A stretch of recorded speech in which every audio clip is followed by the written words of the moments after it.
So here's a question that keeps my clients up at night.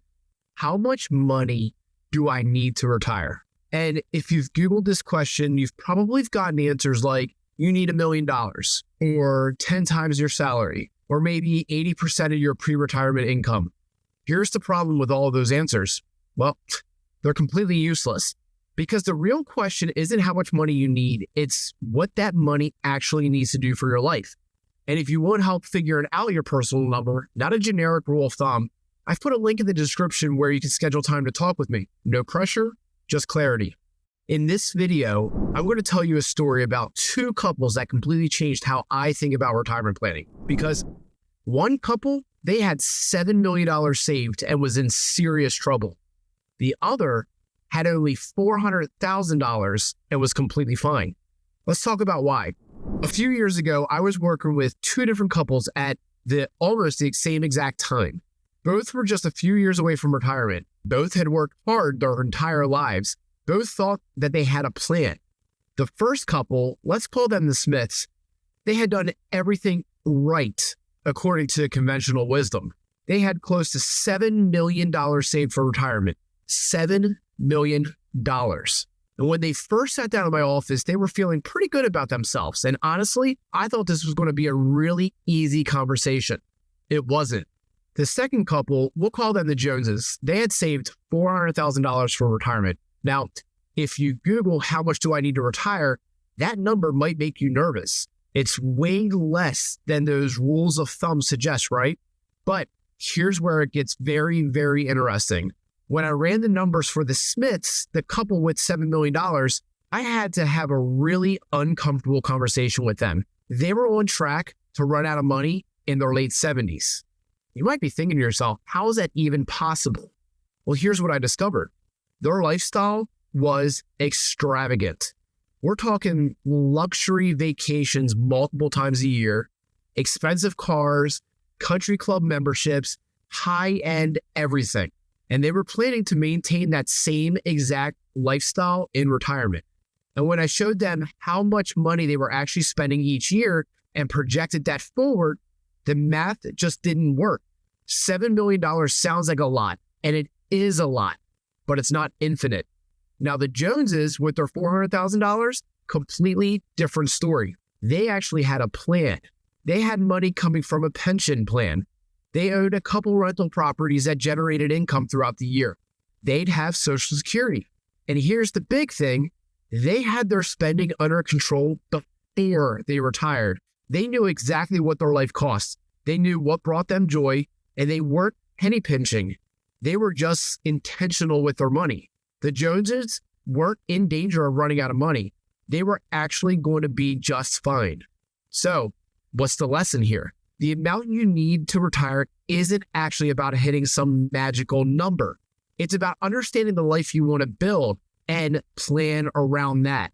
And this is why I can't stand those rules of thumb about retirement. They're lazy, they're generic, and they don't account for your personal life. So let me break down what actually matters. First, what does retirement even mean to you? For some people, retirement means traveling the world 6 months out of the year. For others, it means finally having time to garden and spend time with their grandkids. Those are two very different price tags. You can't know how much you need until you know what you're actually saving for. Second, what are your actual income sources in retirement? This isn't just about your nest egg. Do you have Social Security? And yes, it will probably still be there in some form, no matter what you might have heard. Pension, which is rare for millennials, but some of you have them. Rental income, a business that you might sell, part-time work that you actually want to do. All of these change the equation dramatically. Third, what will your expenses actually be? And I don't mean 80% of what you spend now. I mean your actual expenses. Some costs go down to retirement. You're not commuting. You're not saving for retirement anymore. Maybe your mortgage is now paid off. But some costs go up. Healthcare, travel, if that's your thing, hobbies that you finally have time for. You need to get very specific here. If the traditional retirement calculators are useless, what should you be doing? Here's my framework, and this is what I walk through with every single one of my clients. First step is paint the picture. What do you want your life to look like in retirement? Get specific. Where are you living? What are you doing with your time? What does a typical week look like? Don't think about money yet. Just think about your life. Step 2, estimate what that actually costs. Now we put numbers to it, right? If you want to travel internationally twice a year, what is that going to cost? If you want to downsize to a condo, what's going to be the HOA fee? Get real numbers. Step 3, you want to map out all of your income sources: Social Security, pensions, rental income, business income, everything that will generate cash flow without touching your nest egg. Then step 4, calculate the gap. Whatever your expenses are minus whatever your other income sources are. That's what your retirement savings need to cover. Now, step 5, you got to work backwards. Once you know the gap, you can actually figure out how much you need to save. A common rule is the 4% rule, meaning you can withdraw about 4% of your nest egg per year. So if you need $40,000 a year from your savings, you'd need about $1 million saved. But here's the thing, that might be way less than you think you need, or might be more. It depends on your life. Look, I understand that retirement planning can feel really overwhelming. There's so much information out there, and most of it is either generic advice that doesn't apply to you, or it's designed to scare you into doing something. But the truth is, retirement planning doesn't have to be complicated. It just has to be yours. The Smiths, with their $7 million, they're going to be fine, by the way.